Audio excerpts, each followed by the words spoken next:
The air is alive with harmony.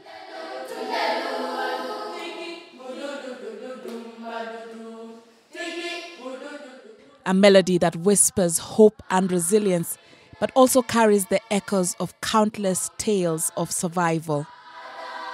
For these children, gathered at the Wema Center in Mombasa, every musical note is a testament to the strength they've found amidst adversity.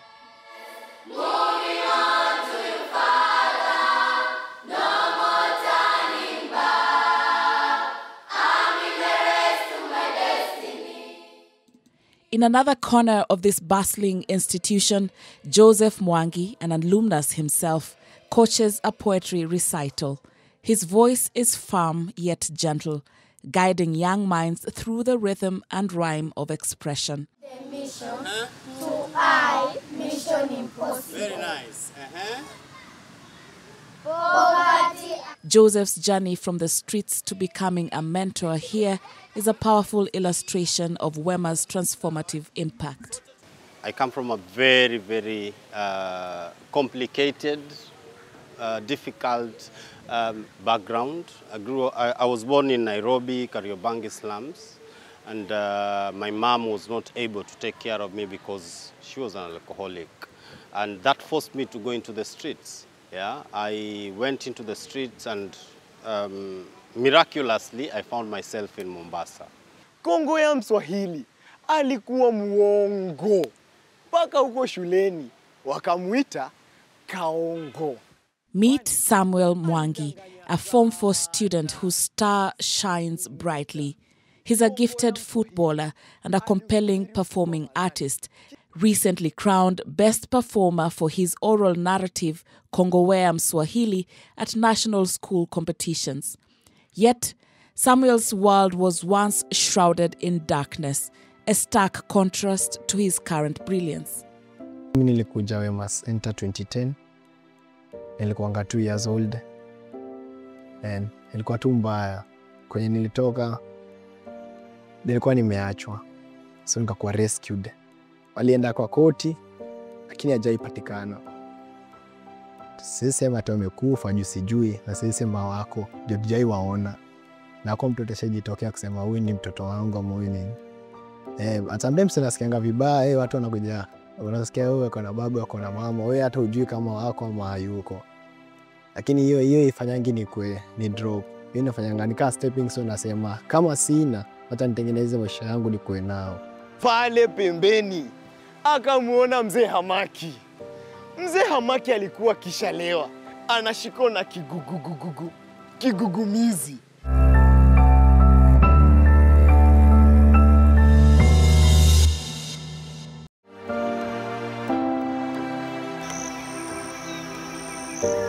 Far from the coastal vibrancy of Mombasa,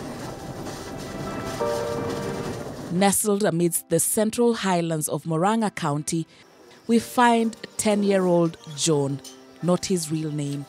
He's just a child, helping his foster mother, Regina, tend to the kitchen garden and playing with unburdened joy.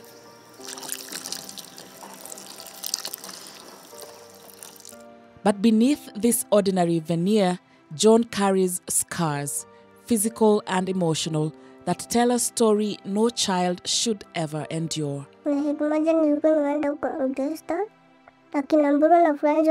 Akachukua chuma na linga akaanza kunichapa, akanigongesha kwa karabat, alafu nikakuwa na madonda huku, alafu nikarudi nyumbani, shosho na yeye akanichapa. John, who lived with his maternal grandmother, was forced to flee his home to save his life. His mother had abandoned him. His grandmother, unmarried, resided with her brothers who cruelly refused to accept John and his young sister into the family. To them, these children were without birthright, thus deemed illegitimate. Sikuwa nasomesha, Suzali aliingisha mtoto wake na mimi hakuniingisha, tukiwa na huyo mtoto mwingine wetu. Akasema hataniingisha shule. Mamangu akaenda Nairobi na akafunga simu. The heartbreaking narratives of child abandonment and neglect resonate deeply across Kenya, a persistent menace in modern society. Many of these children, cast adrift, end up on the streets, begging for survival and seeking refuge wherever they can find it. This dire reality spurred the growth of children's homes, rescue centers, and orphanages, a collective response by the state and compassionate individuals to care for and protect vulnerable children. Now, a profound shift is underway. The Kenyan government has unveiled the National Care Reform Strategy for Children in Kenya 2022 to 2032. This ambitious initiative seeks to transition away from institutional care, from the charitable children's institutions or CCIs that include children's homes and rescue centers, towards a model that prioritizes family and community-based care. This, though rooted in noble intentions, has ignited widespread public debate. Kama watu wanaweza kubali kuchukua hawa watoto, inaweza work vizuri. Lakini worry yetu ni watoto wengine wamekuwa age fulani, unaona? Na kweli anafaa akuwe kwa family. Lakini anajua tu hapa ndiye anajua. Lakini unaona mtoto ako worried sasa. Ako tu worried sasa, anakaa hivi. Aki-imagine hata mwingine anakuambia sasa nitarudi kwa street. Sasa nitaenda kuteseka vile nilikuwa nateseka. My relatives, they were there and they saw the kind of life that I was living with my mom. But nobody stepped in. It is doable because we've reintegrated now about almost 100. I think what matters is how many people are supporting. We have a problem as a country. We have children in the streets. No one is thinking about those children. Kama ingekuwa si wema sijui penye ingekuwa. Kwa sababu nikijaribu kupicture hiyo scenario, ingekuwa niko nyumbani na family members kwa sababu hata wengine wameshindwa mpaka kulea watoto wao kuwapeleka shule. Je, mimi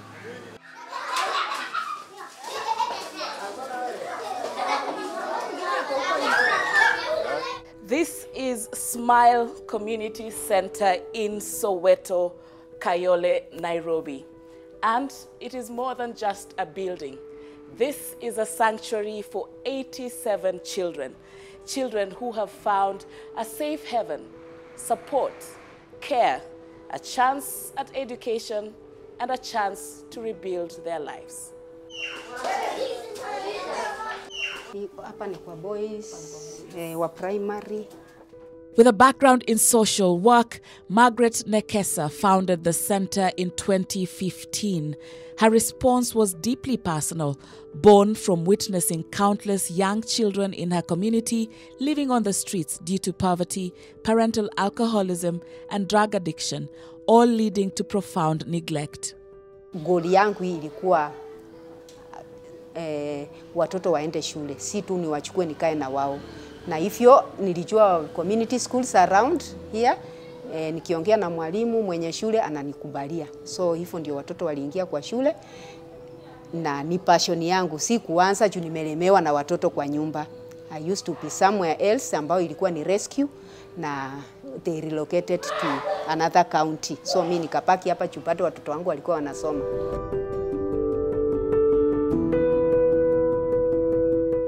For over 3 decades, the Wema Center has been a beacon of hope, running rescue and rehabilitation programs for street-connected children at its Mombasa institution and a foster home in Thika. As founder Lucy Yinda explains, their core mission revolves around healing and education for every child rescued. The journey started with looking for a place for the children to stay. And then thereafter, it was about why are you in the streets, what has happened to you, and what can I do, what can we do? Of course, street children are unique in the sense that they have issues like drug abuse, they have been abused, that's why they're in the streets. They have been abandoned, that's why they're in the streets. And therefore they have a lot of issues that need to be dealt with before they can live normal lives. So Wema started that kind of process, like a rehabilitation process, where you're actually trying to bring healing in order for the children to grow normally.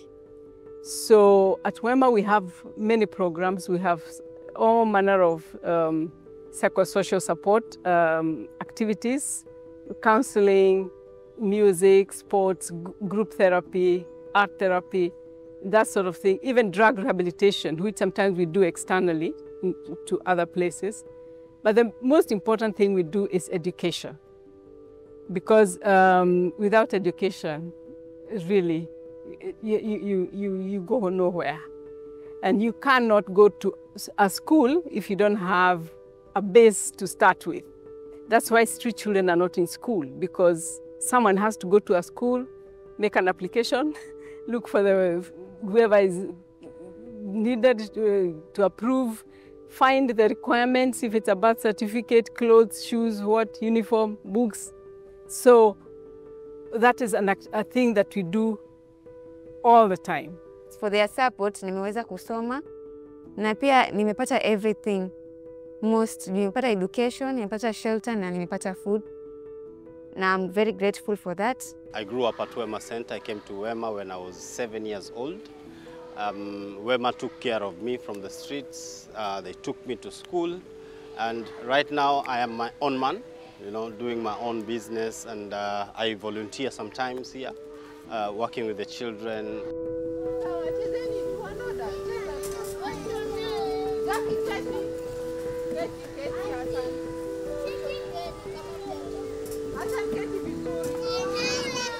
The energy of childhood is universal, a powerful reminder of resilience. Yet, for the children behind me, their daily lives unfold within the embrace of a children's home, a rescue center. This is their community. This is their family. This is their support network. Now, significant winds of change are sweeping through Kenya's child protection system. Close to 1,000 charitable children's institutions face a looming directive to cease operations. Kenya, in alignment with international, regional, and national legal frameworks for childcare and protection, has developed the National Care Reform Strategy 2022 to 2032. This comprehensive roadmap outlines a transition for children from institutions to family and community-based care. The strategy is built on 3 pillars: prevention of separation and family strengthening, alternative care option including kinship care, foster care, guardianship, adoption and kafala, an Islamic guardianship system, as well as tracing, reintegration and transitioning to family and community-based care. In a communiqué dated March 12, 2025, Adanur Mohammed, the CEO of the National Council for Children's Services, urged all stakeholders in child welfare to embrace this new direction.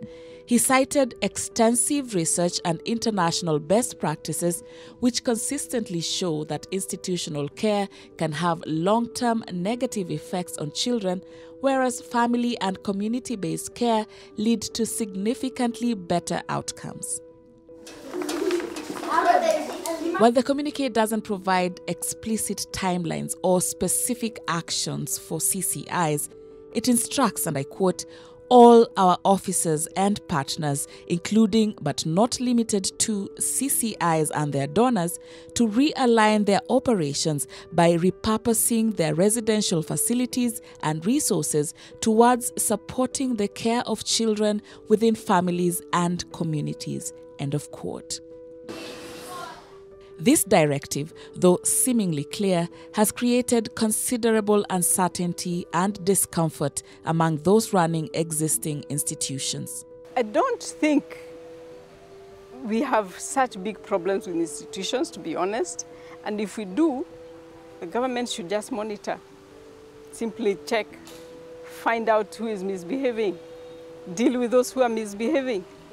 But this thing that we have hanging over our heads that by 2027 we must repurpose our resources, that's where they're putting it, it makes us uncomfortable, if I can put it that way. We know, because our children are human beings, we make short-term, medium-term and long-term plans for them. And even the institution itself, like right now we are thinking of upgrading our facilities, which means a lot of money. Do we do it or not? If you're going to close down in 2 years, what's the point of investing?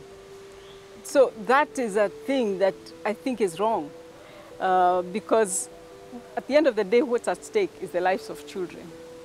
We want to give the children our best, but we need that support from government. We need that understanding. We need, okay, let's even say they may not give us the money, but they should give us the environment, and they should give us the peace of mind, so that we're not constantly wondering, why are they writing us these letters? Why are they telling us to do repurposing?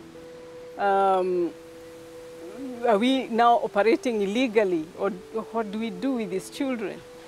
Ni kitu mzuri kabisa kama inaweza fanyika, inaweza kuwa kitu mzuri. Sababu tuliambiwa, wameassess, wameona watoto wanalelewa hapa, reasoning yao na mtoto analelewa kwa family asiendani. Unapata ya huyu iko chini kidogo, sababu labda amefungiwa, na huyu mwenye analelewa nje hapa kwa community, ana think very fast, ambacho ni kitu mzuri.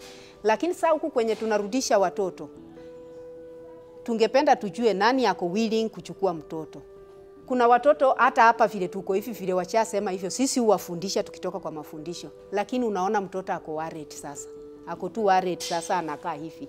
Aki-imagine, hata mwingine anakuambia sasa nitarudi kwa street. Sasa nitaenda kuteseka vile nilikuwa nateseka. Huna jibu, lakini sasa utamu-encourage kulingana vile wewe unaelewa. Si ati unaenda kutupwa, ni serikali iko na hiyo mpango.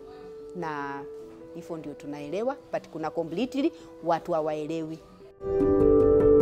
Concerns driving the care reform strategy stem from documented issues within institutional care. This include the commercialization of services by some CCIs, particularly through the lucrative adoption market, both within Kenya and globally. A quote-unquote savior mentality among some donors is also said to inadvertently mask the true, often complex circumstances of the children. Another significant concern is the employment of caregivers who perform their duties without the affection, sensitivity, or responsiveness that is crucial to meeting a child's specialized emotional needs, thus leading to poor bonding and compromised emotional health.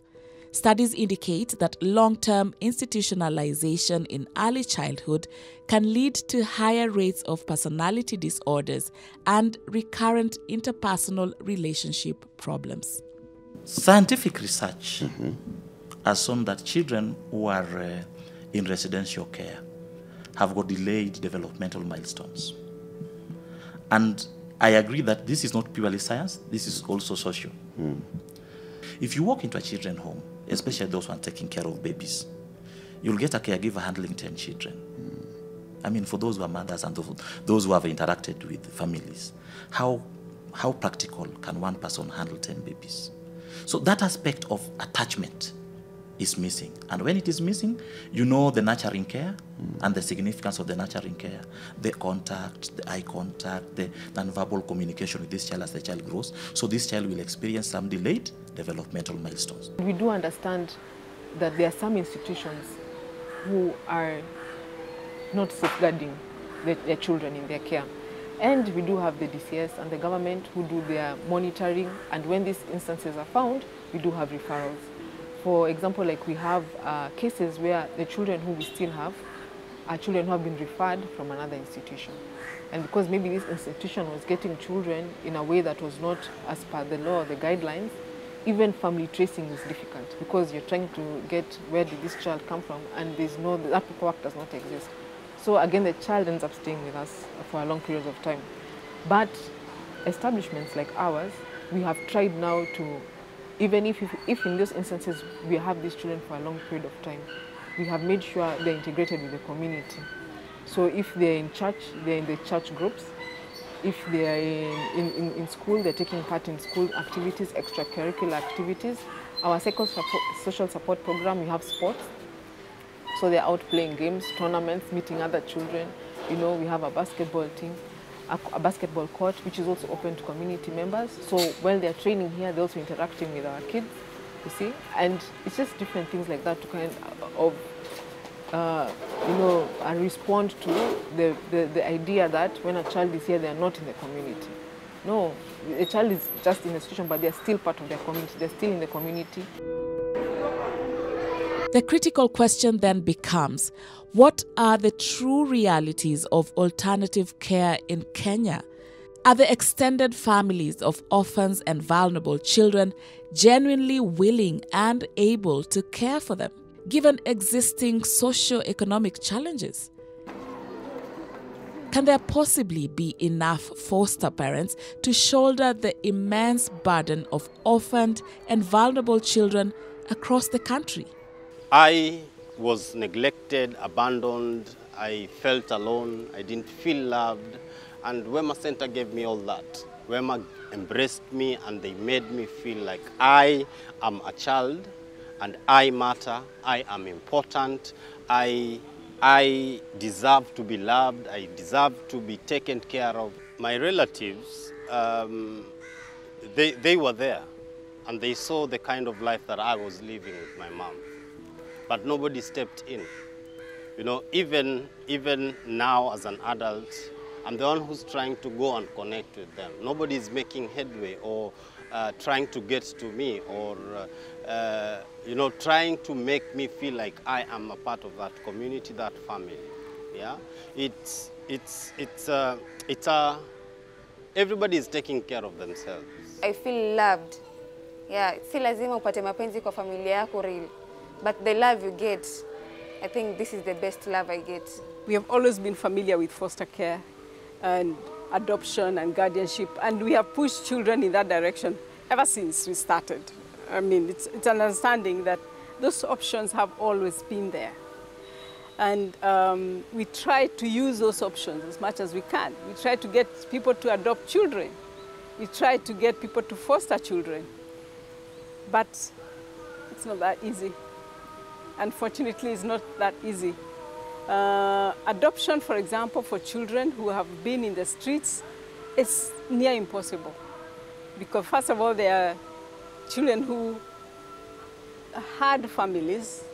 It's not like how you have children's homes who take children who have been abandoned at birth in hospitals. A very different scenario. For those, adoption is likely and it is possible. If you're looking to adopt, you would go to an institution like that, where there are babies who you can now take as your own baby, and that baby will grow knowing you as his or her mother. Street children are different. They run away from homes where they have been abused or where poverty has become unbearable, and they go and live in the streets. Some of them are the third or fourth generation of street, because now we are dealing with that. They're born in the streets, their fathers, mothers are in the streets, the whole family are street families. So those are children who actually don't have a possibility of being adopted. People want babies. And if they take young children, it would have to be young enough. But we rescue children from, let's say, 2 years old to even 16 years old. So, and mainly, the majority they are 8 years, 9, 10, 13, that kind of years. And they have formed habits that most families would have a problem with. Let's just put it that way.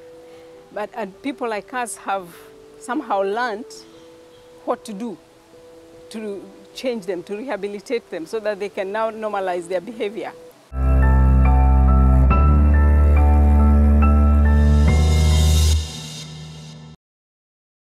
Latest records reveal that Kenya's care landscape is home to approximately 44,070 children residing in 902 charitable children's institutions.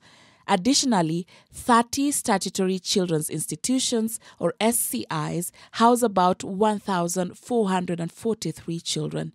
These figures, unfortunately, likely underestimate the total number of children in institutional care, as many more are housed in unregistered facilities, making the full scope of the challenge even greater.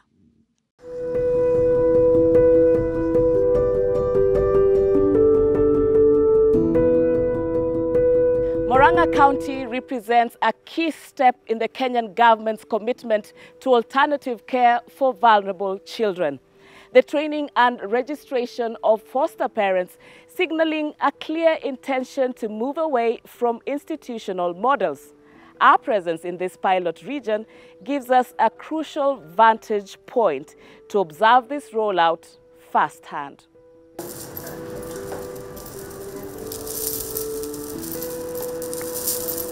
Anne Thiongo embodies remarkable patience. In her serene home, she's helping Jennifer, a young lady with special needs, create beaded necklaces and rosaries, a hobby that has blossomed into a cherished economic venture for Jennifer. Anne has fostered Jennifer for 2 years since she arrived from the now-defunct Upendo Children's Home in Murang'a.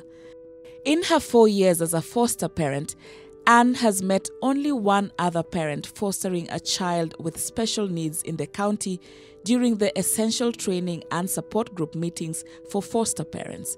The reality is, few are inclined to undertake this unique and demanding commitment. Napenda watoto, hata kusaidia napenda, na hiyo ilitoka kwa baba yangu. Baba yangu alikuwa so generous. Sasa nilikuwa naona tu anasaidia watu. Ukichukua mtoto wako special, lazima ukue you have a bigger patience. You have to go like to be like her, na ndio uweze kuendelea na yeye. Imemsaidia sana. Juu sasa hata kuongea kuna saa zingine, hata saa hii anaongea kama mtoto. Sasa namuuliza, umekuwa mtoto tena? Sasa anakumbuka yeye si mtoto. Sasa na interaction ya watu. Alikuwa anaogopa sana. Juu hakuwa silani alikuwa amekaa na watu wakubwa. Na unajua sasa hata hakuna mtoto hapa. Sasa alikuwa anaogopa, hata hapa kutoka nje ilikuwa shida, lakini sasa ana interact na kila mtu. Kwanza wanaume, akifika kwa wanaume hata alikuwa anatoroka kabisa, lakini sasa nikamwambia hao si wanyama, ni watu. I think hakuwa amekaa sana na baba yake, kwa hivyo the father figure ilikuwa kama shida kwake. Sasa nikamwambia ni watu wazuri, asiwe anaogopa na asiwe angekuwa anatoroka, akikaribiwa tu na mwanaume anatoroka, lakini nao ako sawa.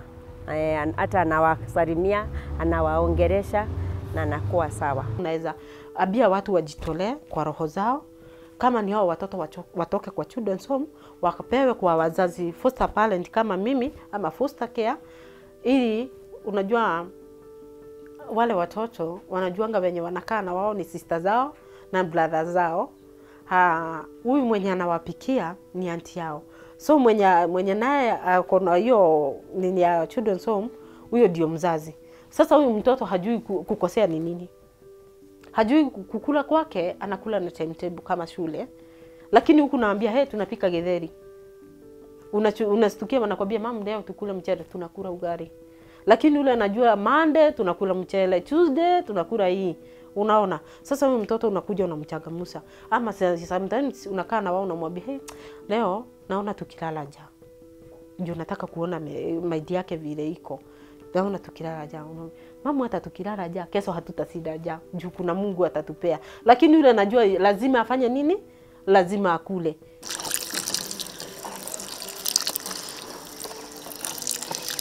Regina, who has fostered John for 1 month while his case is handled by the local Department of Children's Services, has worked closely with child protection stakeholders in Murang'a for the past 7 years.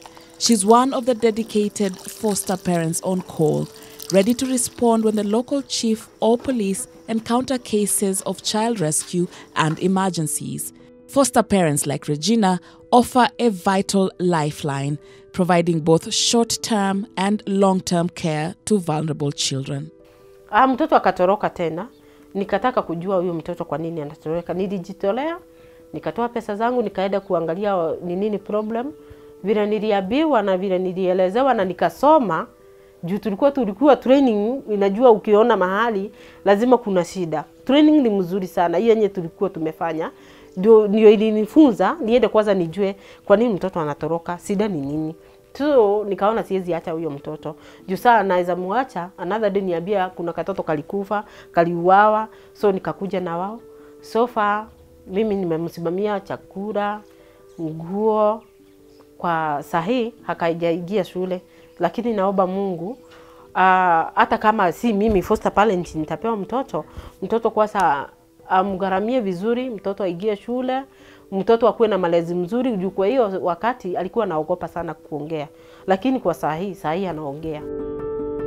The intricate child protection case management process in Kenya is meticulously outlined in the National Framework of Child Protection System and the Case Management and Referral Guidelines.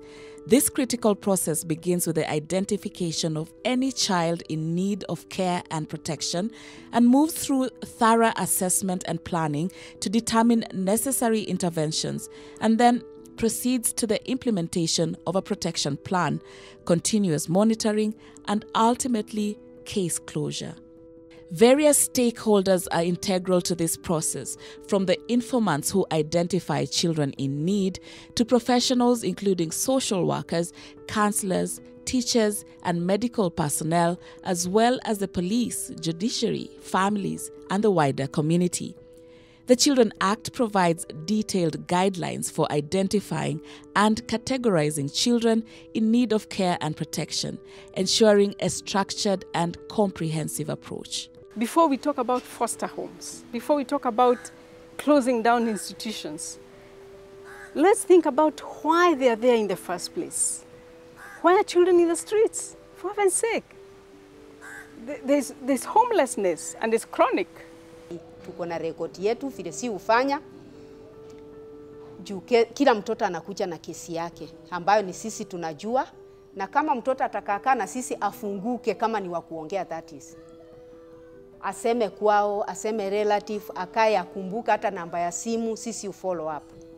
Na tukipata mtoto alikuja through the police station ama wale tunapea na ofisi ya watoto, to be very honest, hakuna mtoto tumepewa na ofisi ya watoto ambaye ni temporal imekosa kuwa temporal. Huwa wanafuatilia kama ni kesi, kwa mfano kesi imefanyika vile ilikuwa na ikakuwa kesi iko kotini, lazima tu mtoto akuwe kwa safe house, ofisi ya watoto ikiangalia, na pia wako na sisi saa ya kuripoti kotini tunapeleka mtoto hivyo. Sisi hufanya tu hivyo, na kesi ikiisha tupate kama ni mzazi anarudishiwa huyu mtoto, pia tuna release. Hakuna mtoto sisi on our site tumekataa nayo.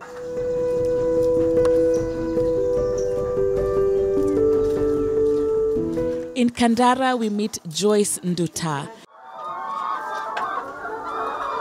a resilient farmer who tends to her cows and chickens and cultivates her land. Widowed 10 years ago, Joyce, also a biological mother to adult children, almost stumbled into foster parenting in 2022. She has since fostered 3 teenage girls, embracing the unexpected turns of her life with open arms. Tangu mwaka wa 2022, wakati nilikuwa nimejipata nikiwa na mtoto wa familia long distance, nikapata kuna shida fulani kwa wale wanamlea. Sasa nikajitolea kukaa na huyo mtoto. Sasa wakati nilikaa na huyo mtoto akaanza, tayari alikuwa ameaingiana na kazi na tabia baya, kwa hivyo akakuwa shida hapa kwa nyumba. Ndio nilijaribu kumtafutia rehab. Sasa nikapata huko pade ya Maragwa. Ndio nilienda nikaulizwa nikaambiwa lazima nipate barua kutoka kwa children officer Hapo ndio niliingia kwa hiyo office na kajielezea vile mimi nataka, na hapo ndio tuliongea, akaniambia atanipatia barua nimpeleke huyo mtoto, na akaniuliza kama naweza kaa na watoto ambao sio wangu. Sasa mimi nikakubali, huyo children officer akakuja hapa tukaongea, sasa nikaingia kwa hiyo kazi. Joyce has navigated a few rough patches. One of her foster children initially clashed with her own daughters, and another, a teen mother, would disappear for hours, leaving her infant unattended. Yet, Joyce recounts how she took it all in stride, correcting them with the same love and firmness she would her own children. Saa zingine naletewa wasichana almost the age of my children. Sasa unaona mfurutano wa wasichana hapo, unaona saa zingine especially this teenage, msichana wangu anaweka simu, yeye anachukua simu anaingia huko. Sasa unawapata wanakosana huko juu ya hiyo tabia kama hiyo. Unaweza pata amechukua kitu kama hizi za kujipaka, anajipaka. Sasa unasikia hata watoto wangu saa zingine wananiuliza, mama uliamua utuletee hawa watoto wanakuja kutusumbua. Sasa ndio hata wakati nilianza hiyo kazi sikuwa na hii room, niliongeza nikaambia watoto wangu wawe wanakaa hapo, sababu wakifuga wanafugia vitu zao. Sasa hii nyumba ndio mimi na share na hawa watoto wanakuja, ili wasiendelee kukosana na watoto wangu. Alafu niliongea na wao, hawa watoto wangu wote wanajua, ni vile tu unaona wao bado they are young, saa zingine wanakosa kuelewa, lakini wanawapenda sana, walikuwa wanapenda sana kabisa. Hata huyo alikuja na mtoto mdogo, ungekuja hapa unaweza, unaona alikuwa tu mtoto mdogo, na my first born now is almost 33 years. Sasa alichukua hiyo jukumu, yeye ndiye analisa huyu mtoto mdogo, anamsukuma mpigie mtoto uji. Sasa naona hata hiyo kazi ya tayari wao wameichukua, tunafanya pamoja. Na wote tumekubaliana hapa, hata mtoto akikuja hata afanye makosa, afadhali mkuje mniambie, hakuna mtu anaweza piga huyo mtoto. Lakini wanaelewa huyu mtoto ni part of us. Sijaipendelea hiyo mambo ya kuadapt. Mimi napenda pale panakaa hivi. Kwa sababu ukiwa pale kama hapa utapata na mtu mwingine pia kwa anapitia kenye unapitia, si ndio? Na mtajengana. Lakini ukienda kwa familia nyingine utapeleka familia labda ni ya kidosi. Ukifika pale mtu yuko na gari, kuna kiburi hivi ataanza kukuonyesha, lakini hapo mko iko nyinyi wote. So hapo mtaanza kujengana, sema bro, so unajua kwenye umetoka, mimi najua kwenye nimetoka. Sis, unajua kwenye umetoka kwenye mimi nimetoka. Tupick up hivyo, tutengeneze maisha yetu. Mtakuwa mnalimotivate. Foster care is a temporary solution for a child. You take a child in your home for a given period. And that period, it's a test period. If you don't like it, you can give the child back, but back probably to the streets or to the home or the institution. So it's a situation where we don't want to go too quickly, because you disturb the child. It's an unfair situation for a child to be in a place, and it's like an experiment. You know, you're not sure that you will continue, and then you give up. In the West, children move from foster home to foster home. Why? Because, first of all, people take children when they have their own children already, and there's favoritism. So this child will feel excluded and will start behaving badly, probably. And then you will go to the children's services and you say, this child is not doing well. Or the children's department will come and say, why are you mistreating this child? Let's take this child from you and give to the next foster home. So the children will live like that until they are 18. And basically they have missed out because they have not settled anywhere. And that is the story of foster care.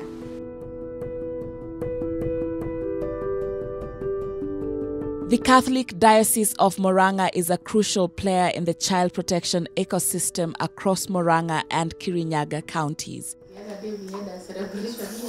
The diocese initiated a child protection desk in 2018, a direct response to the escalating cases of child abuse and care crisis in the region.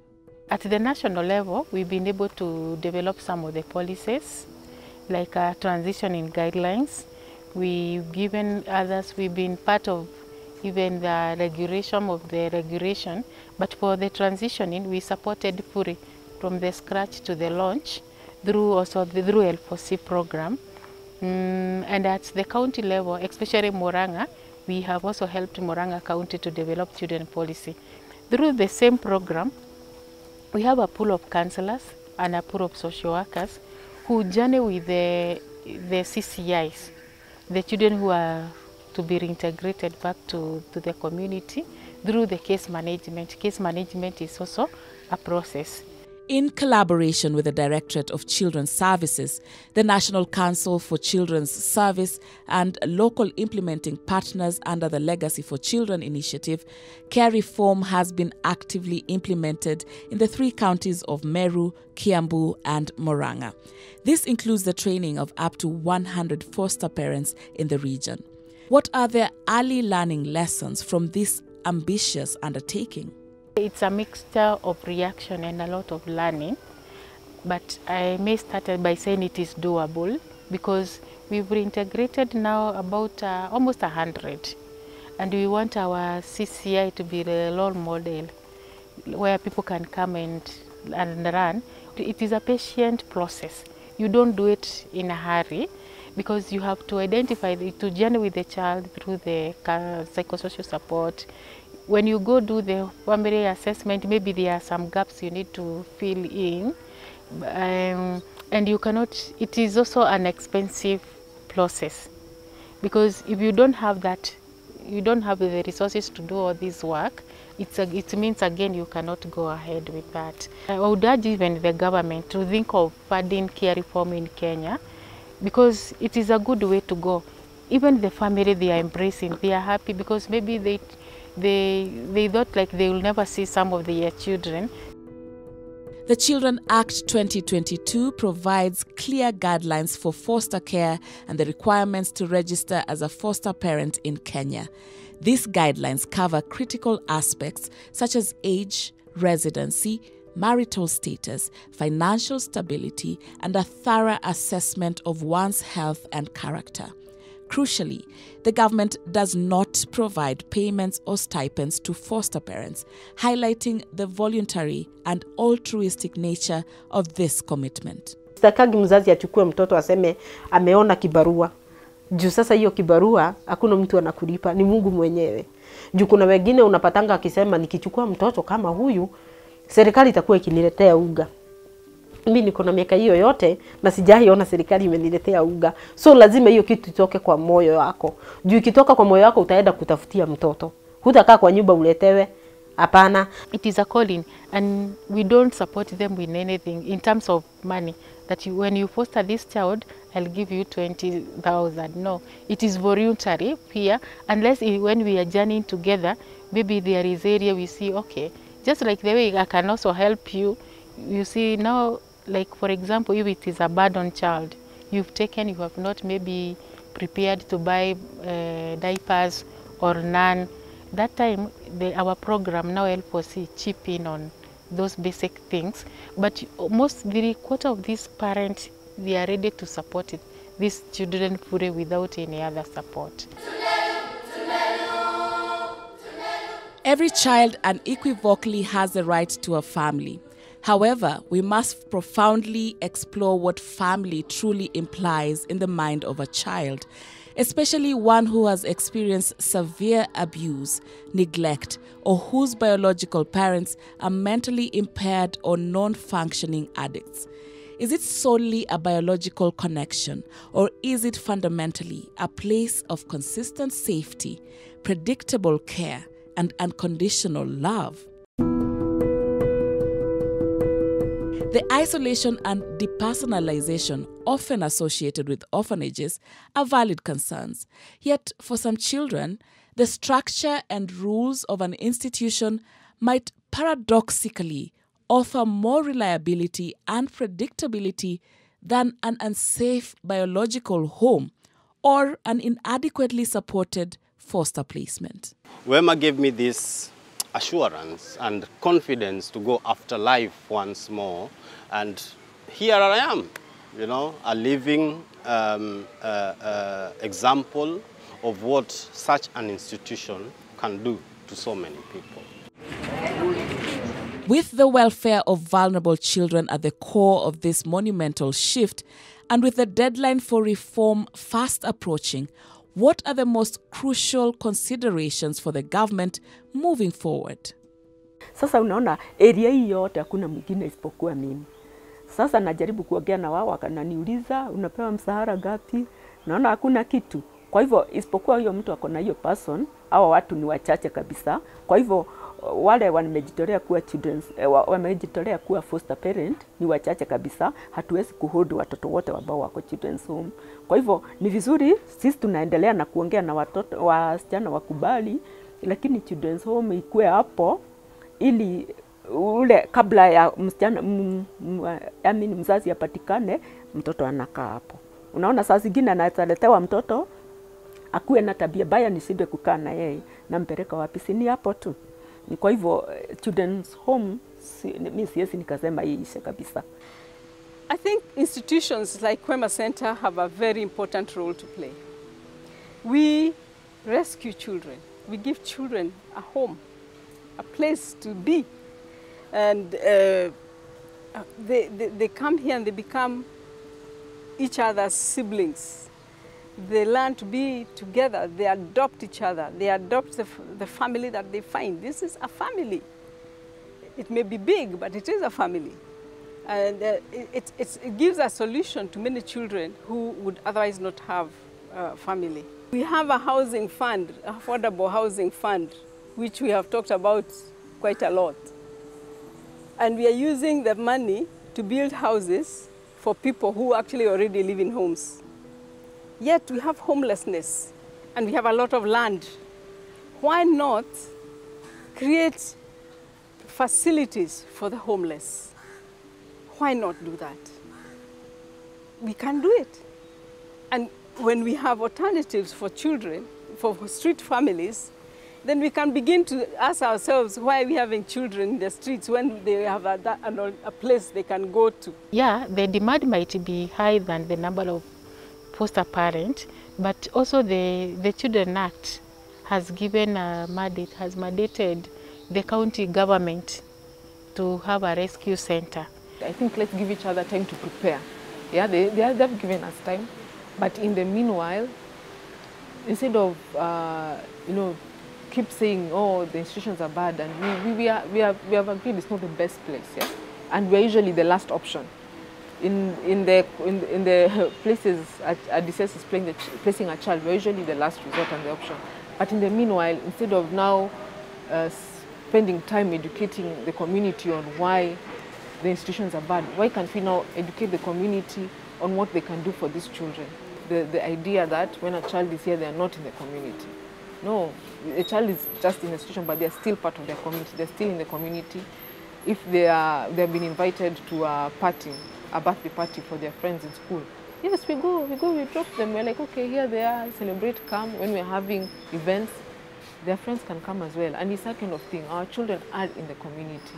If you're saying they're not getting the cultural kind of values and things like that, we're also open to how do we ensure these children, are learning about their culture, learning about the different things.